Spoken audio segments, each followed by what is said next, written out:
What's happening, guys? Welcome back. Another video. Safe to say that after the Northeast Drift event being such a success, that was essentially my birthday weekend. It couldn't have gone any better. I was chatting to some people in between times and I met a lot of really decent folk. I couldn't be more thankful for it. Unfortunately, we kind of have to go back to reality and, get back to the usual of rushing about and trying to get everything done in time, which normally doesn't happen. But in this case scenario, I'm really thinking that it might. I mean, granted, we're quite late in May. Not much has happened, but, well, I say that. I mean, with the BMW being down in Comeup, it doesn't mean that I can't acquire parts. For example, my cousin Andrea phoned me actually about a set of wheels, or a pair of wheels, should I say, that a mate of hers had that I could potentially have. Long story short, ended up going off and going and getting them. So we have an additional pair as well as the pair that we already had from Andrea herself. So couldn't be more thankful for them with having those wheels, and especially with the fact that the Scottish Drift Championship round 2 is just around the corner in July 2nd and 3rd. So the BMW has to be ready for that. And she also acquired me a new bucket seat. Other than this bucket seat, I did get given a set of bucket seats from a good friend of mine, Lee Hope, and he says they're rough around the edges, and he wasn't wrong. I mean, they are. This is one of them, turned upside down on the regular BMW seat, and the interior for the Corsa, but yeah, as you can see, not looking the greatest, and I'm pretty sure one of them is ripped to the high heavens. I think, yeah, this being the passenger seat. Obviously, this looks a lot cleaner. It's just had a lot of, that cushion, there is no cushion in that. Good for passenger rides and stuff like that, but other than that, not really ideal. So, bucket seat, wheels, and also managed to get a new set of BMW headlights. Bought those in Dingwall off a good pal that conveniently I actually went to college with. Coincidence, I guess. BMW down in Comeup. We're going to be taking a trip down there after I acquire a 3-litre gearbox, which should hopefully, and things are actually looking promising this time, which is fucking weird. Hopefully this Thursday we will actually have enough to be able to go off, buy the gearbox and actually pay my bills, which is a pretty big bonus, obviously. So because we're going to be acquiring this 3-litre BMW gearbox, it means that we can essentially just start building the car right now, because the engine that I have for the car is already in Comeup. So the gearbox is essentially the only thing that we're waiting for. Everything else is an added bonus. I already have a steering wheel on it, got a bucket seat. I know that even if we don't do the dual caliper setup, we can intertwine with the brake hoses that I previously did, which is sound. It's for the better, if worst case scenario anyway. We are in a good way at the moment. We're also making progress on the MR2, which is fucking amazing. At this very point in time, as you can see, a little bit's changed. It's not got headlight covers or front bumper, and the reason being is that Sam has very kindly came over and fixed the little things that he either missed out in the conversation or it was miscommunicated and all these little things, but he's righting it wrong and I couldn't appreciate him more. Anyway, one of the things that he came around to do last weekend when I was too busy working was the passenger sill, and it makes a huge difference. I know that he only did up to here. That's not necessarily obvious, but I mean, you'd kind of have to look close enough to really be able to see. I don't even know if you can see because it's black, but came over, sprayed it here and then. And as you can see from the floor, obviously couldn't really care much. It's a garage and it's a cattle shed, for Christ's sake. So we came to the conclusion that he went off with the front end to go and do in his own shop, that he had more time to do it, and at this point it doesn't really make a difference. So he's coming over tomorrow to reinstall everything. We're gonna have a good long chat and it's gonna be a good time. I'm gonna be working at 4 o'clock tomorrow afternoon, but this is, see when Ryan goes. Anyway, so new headlights, new wheels, new bucket seat, MR2, looking good. Not really. This beautiful neglected car Oh, wow, look at that, man. That's when you know that I've been struggling, because I'm not normally like this. Well, I've been like this for a while, but sure as hell, I was never like this. I'm very particular, but things have been rough. Anyway, so after the MR2 gets its new front end, after it gets properly washed, after everything goes back inside it, including the under seal or undercoat or undercover for it, basically I'll need to jack up the whole car, get underneath it. I do still have the bolts sitting in the corner over there, so one thing I haven't lost, surprisingly. But with the amount of times that people have been underneath this car, the amount of times that I've been underneath this car, it's very clean, especially having the under panels on it. We just need to talk about the van. But over the time, John has decided to give me a neighbour. And I was curious as to why he started moving things around. He's making well of his space. So, hello. Makes it more interesting, I guess. The only other thing that I need to really address is the van. Now, this is the main thing that we're going to need to get that gearbox, because it's down in Perth, and I know that the Corsa can do it, but that's too much of a strain on it, and I don't have breakdown insurance. So, hello. Anyway, need this van like back on the road. I'm still paying insurance on it, I still pay tax on it, it is still roadworthy, it's still MOT'd. It's just missing some doors and a sill. It is still legal to drive. So I just need to get a shift on and finally get it done. With that being said, we have a couple of issues. One of which being a minor gap here, and a minor gap here. On the back, I think I'm not really gonna bother with this. The passenger side, yeah, it's a plate all the way around. As I've said previously, it's a workhorse. And we're just trying to fix a workhorse at the moment so it can live another 100,000 miles maybe, I don't know. Realistically, this thing and this thing are going to be getting sold imminently, as soon as humanly possible, mainly because I'm just at the point where I just need it no more. I had a 2-litre turbo at the age of 21. Yeah, no, I made sure it was 21. When I was 21, I decided that I wanted something different, so I bought this. I didn't want a Seat Leon FR, I didn't want a Golf, I didn't want anything just obvious. So I went JDM instead. And as much as I absolutely love the thing, I've been in it inside and out. The only thing I've not done is open the engine, and I wouldn't want to, but it's incredibly original and incredibly clean for what it is. The sills is just a known manufacturing fault. Unfortunately, I've kind of not necessarily outlived it, but I kind of just need the funds more than anything else, and I know that after selling this thing I'll be able to do a lot. One, with the BMW and the drifting program, and two, with my financial situation, where it means that I will never have to worry about not necessarily money ever again, but I'll never have it hanging over my head. That's where we are with that. With the Eskimo, well, that's kind of more complicated, because the weight of the BMW is 1300 kilo. The Peugeot is 1100, I think it is, tow capacity braked as well, which is not really great. So it means that there's not particularly much use out of this, other than the fact that I could do my valeting, and I could buy something else to do that also, as well as doing the runs with the BMW.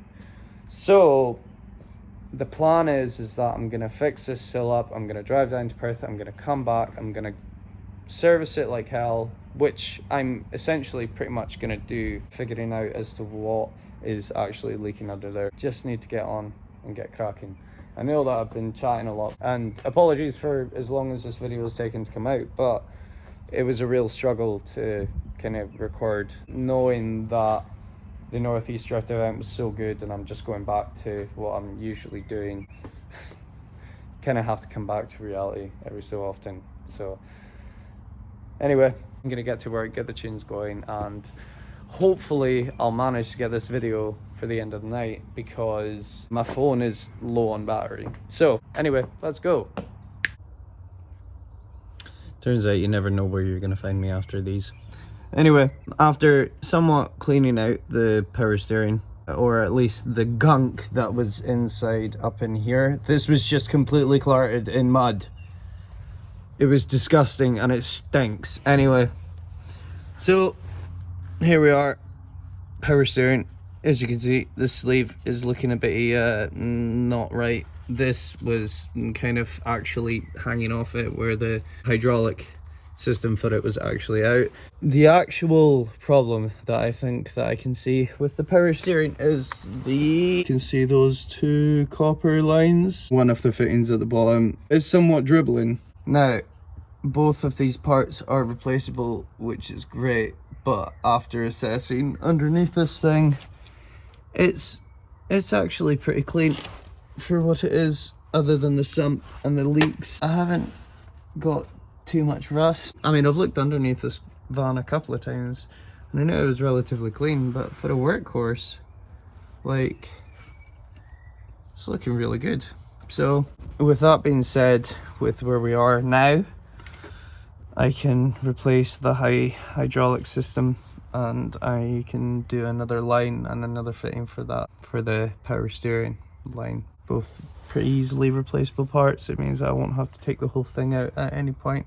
As I said, workhorse, nice and easy. So I'm not going to get OTT on it, but I did bring my wire brush with me because there is quite a lot of excess gunk. With this part of the dirt, I was using a chisel to scrape it all out. With that, finally realised it means that I can get in touch with Peugeot and see what they will quote me, and if they quote me an absolutely stupid price, which I'm sure they will, then I'll be able to find something local, or at least online anyway.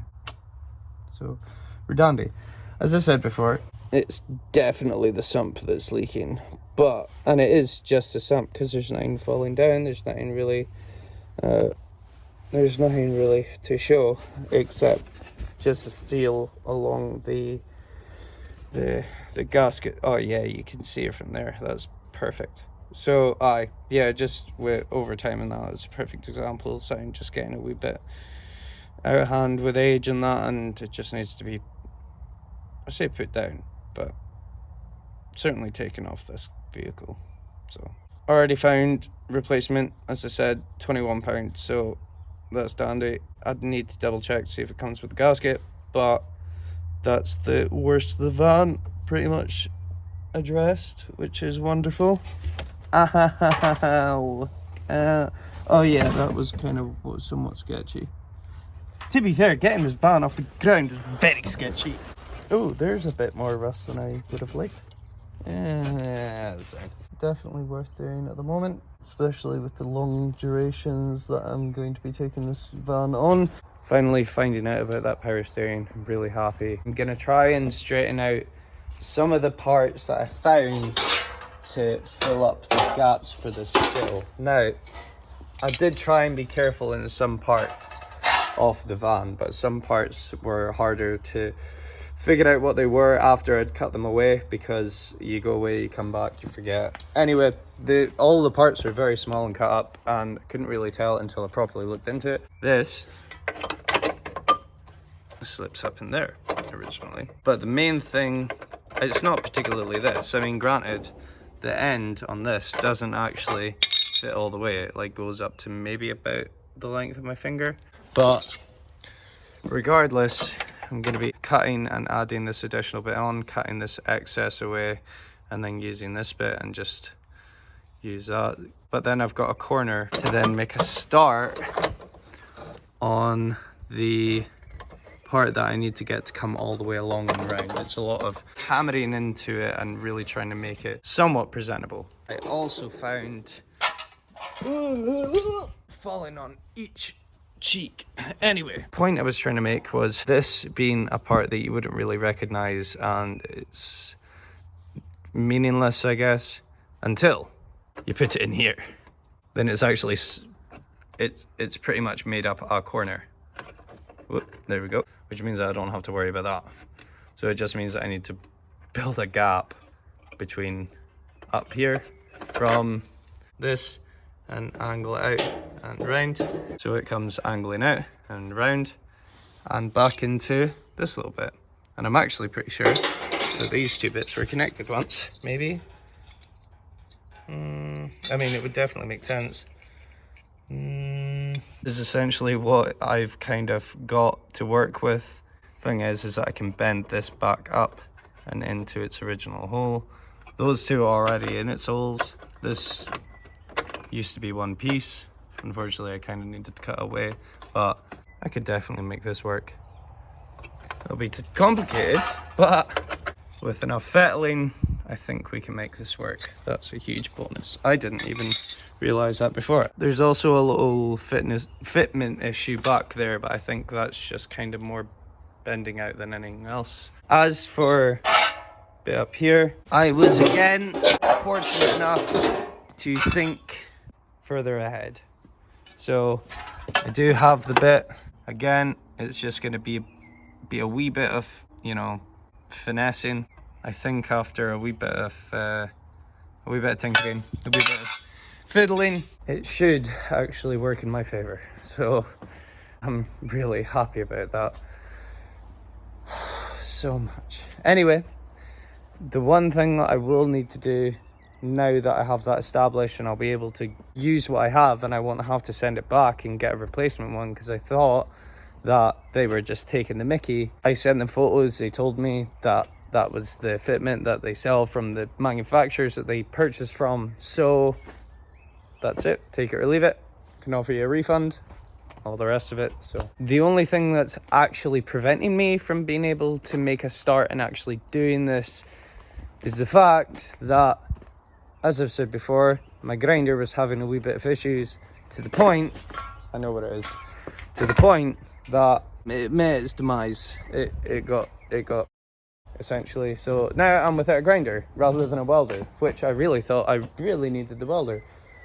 I could use my wire brush to do everything, but I'd rather play it safe and actually have some sanding pads and that on the grinder and be able just to sand it back rather than just wire brush it, because that doesn't really get rid of contaminants and that, and especially with rust. So that's kind of where we are with the Peugeot. I think make a start on the MR2 and start putting everything back together on it. It's been a hot minute since the last time I properly got into this car. Actually, last time that I did was when I found out that the sill was pretty gone, and then I kind of started crumbling a bit inside, and then it will just, you know, but still fixed. Everything's sorted on it. So as I say, get the interior back together. This is gonna take maybe a couple of hours. Let's fucking go, as per usual. Hello again. Just on a random note, John I don't know if he either bought a couch or if he's sick of a couch, but there's a couch.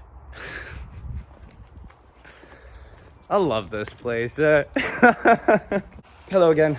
So, since the last time I've seen you, I didn't do as much to the MR2 as I had originally thought, mainly because I was just kind of looking to myself and thinking I could have things so much more organized, and the place just looked a lot more crammed than it had to be, especially kind of back here and that, where it's very unnecessary, with the fact that the last couple of weeks for me, the last couple of months, man, they've been a bit rough. So it's kind of hard to get the encouragement to come down here and remember what I really enjoy doing, which is, you know, doing what I do, just working on my cars and aspirations of doing drifting, but, you know, just stuff like that. Anyway, I didn't do as much as I had originally planned, so I spent the majority of the time doing that. Separated the BMW's parts, well, I say parts, kind of the amount of things that I need to take down to add them. I'm sure there's more to add to the list out of the parts that are back there. Kind of got organized. The only thing that I ended up doing with the MR2, ended up cleaning the interior parts with a ton of Demon Clean, which is active super exterior interior, very good on plastics, and now it's looking a hell of a lot better for itself. And if you ever doubted the fact that my car is from Japan, I actually can show you so many different examples. There's one right there, actually, in saying that. But yeah, genuine chap. I just need to do the same with that to the whole rest of the interior. Don't have a torch at the moment, so I'm thinking that maybe we'll do that some other time. I do need to address this wiring situation because it's just in shambles. This is a relay, and I know that that relay is for the turbo timer. I know that that's for a fog light. Pretty sure that's also for a fog light. I have a wee bit of addressing to do underneath before I started getting into it. When I first got this car, I didn't actually have a horn, and now but yeah, I do want to be very particular about it, so because it is the MR2. So that's kind of how we're looking at the moment. A lot more cleaner, in a better mindset, and we now always have company. So the torch is on charge. I am gonna just make a start and just do a rough kind of just over once. Welcome back again, guys. So it's not been that long into the future, but I kind of just decided, I ended up pretty much cleaning the whole gaff just because it was starting to look a wee bit unorganized and it was not really great. Everything kind of put about, so I've kind of rearranged everything back to the way it was because, as I say, stuff was getting messy. And hey buddy, and yeah, now we're kind of in a clearer mindset, all my tools in the right places and that, as well as just everything. So we're looking great in that regard. I think I'm gonna get a fresh start tomorrow. I wanted to kind of prioritize coming down here with doing the van and potentially dealing with the MR2. MR2 hasn't moved, but with the fact that I finally managed to figure out exactly what the power steering issue was with the van, and finally know that I definitely need to get a replacement sump, new gasket. I mean, it's stepping stones in the right direction. Safe to say that it's progress that I wasn't making before, and with the rut that I've been in over the past couple of months, one of those things. In the next video, I'll be getting underneath the MR2, putting all the other, I'll pretty much just base every video on each car and that. So next video, I'll be working underneath the MR2, speak to Sam for a bit probably, and yeah, get all the interior bits back into it. I know that I need to deal with the wiring underneath the dash, but that'll be later video. I'm tired. I've been up since 6:30. It's now 8 o'clock at night. So Ryan, shut up. So I'm gonna call it a day here with the van being in a better spot. Well, with the van pretty much sussed out, it's just a case of execution. So next time I come down here, hopefully I'll have a grinder, but worst case scenario, start bending all the parts out into the van and start disassembling the power steering, get it all drained out. Yeah, it's gonna be a good day. Anyway, I shall see you guys later on and enjoy the rest of your night. Please like, comment, subscribe. It means the world. Thank you so much. Have a good night. Bye.